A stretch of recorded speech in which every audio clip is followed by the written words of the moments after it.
Welcome to this explainer made by Forge College. Today, we're covering implementing a robust RPC connections strategy. Now, if you've been following along with our From EVM to SVM track, you know we're right in the thick of the capstone module. So today, we're taking those theoretical architecture diagrams we mapped out in the last lesson, and we're finally turning them into a living, breathing RPC engine.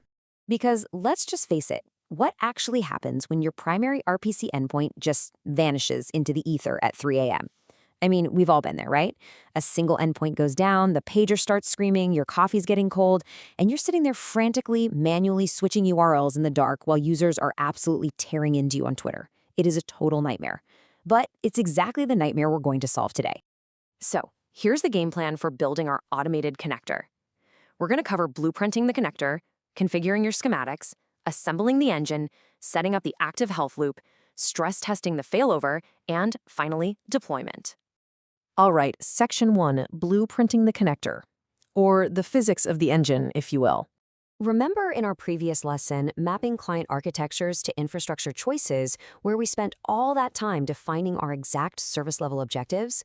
Well, now we actually have to translate those SLOs into a robust configuration. We are moving entirely away from a fragile list of hard-coded URLs and shifting over to a parameterized configuration. Look, hard-coding is basically like just hoping it won't rain, whereas parameterizing, that's building a sturdy roof over your head. And this brings us to a really crucial concept, deterministic failover. Usually, when things break in a system, panic sets in and things start behaving unpredictably. But with deterministic failover, you're ensuring that your application always logically falls back to the exact right node, completely eliminating the guesswork. Think of it like a perfectly oiled mechanical train switch. It just seamlessly clicks into place, routing your traffic safely away from the broken tracks. Moving on to Section 2. Configuring the RPC schematics, drafting our RPC.JSON. This is where things get fun, because it brilliantly illustrates how we map those abstract SLOs directly into operational parameters. For instance, we define our priority by tier.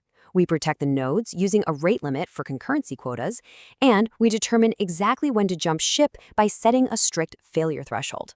We aren't just guessing when a node is dead anymore. We're literally translating our exact latency targets and error budgets into hard, unbreakable rules.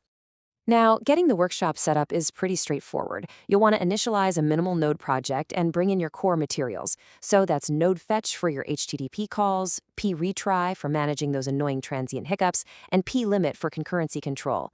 Once you have those, you lay out your configuration JSON and your main script file. It's just like laying out your precision tools on a workbench right before you start building. Okay, Section 3, assembling the connector engine. We're building connector.js. We'll kick things off by loading the configuration state using the file system module. From there, we map out our endpoints, giving each one a healthy Boolean. It's just a simple true or false switch, but it lets us track their status in real time. Finally, we set up those concurrency guards. And listen, this is massively important. We absolutely need these so our automated health checks don't accidentally attack and crash our backup providers the second our primary goes down. Honestly, you do not want to be your own worst enemy in that situation. Let's jump into Section 4, the active health loop, constant vigilance. So to prevent transient network blips from triggering massive unnecessary failovers, our health loop utilizes exponential backoff. Think about it. If a system is already struggling to recover, literally the worst thing you can do is just hammer it with more retry requests.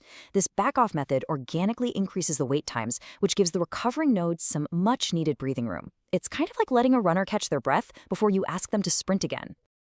The big takeaway here is how the script operates. It fetches health paths concurrently, it respects strict timeouts using an abort controller, and it only marks a node as unhealthy if it truly breaches our configured threshold.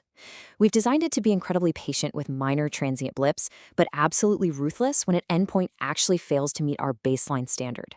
Once that health loop finishes up its checks, select activeEndpoint kicks in. It deterministically chooses the healthiest, lowest tier candidate to carry your traffic.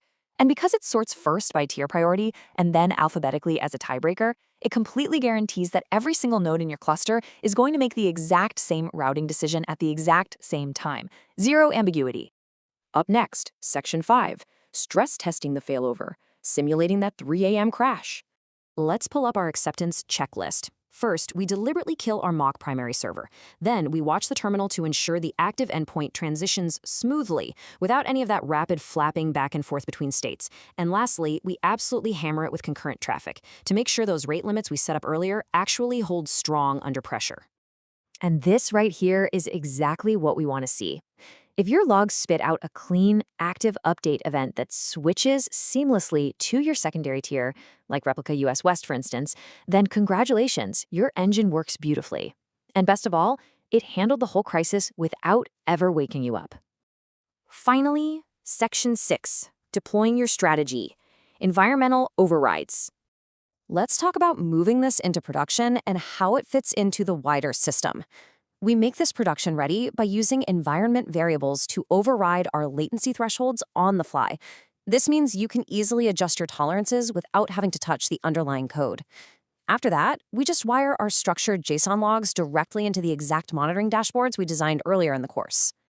Now, I want to emphasize this point heavily because it is so incredibly important.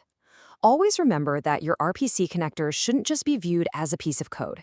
It is the physical, executable expression of your entire infrastructure architecture. Every single SLO, every topology map, and every availability target we discussed previously, it's all alive, right now, inside this connector. Make sure you save these scripts and your test logs. In the next lesson, we're going to consolidate them to draft our final comparative infrastructure documentation. We'll be taking this exact Solana setup and comparing it head-to-head against our equivalent Ethereum node structure for the capstone deliverable. So I'll leave you with this one question to think about. Are your endpoints truly ready for production chaos? Or are you still relying on a fragile list of URLs just sitting there waiting for the alarm bells to start ringing? Thank you so much for joining this explainer made by Forge College. I highly encourage you to head over to forge.college to learn more about this subject, grab the code snippets we built today, and really master those other Web3 infrastructure patterns. See you in the next lesson.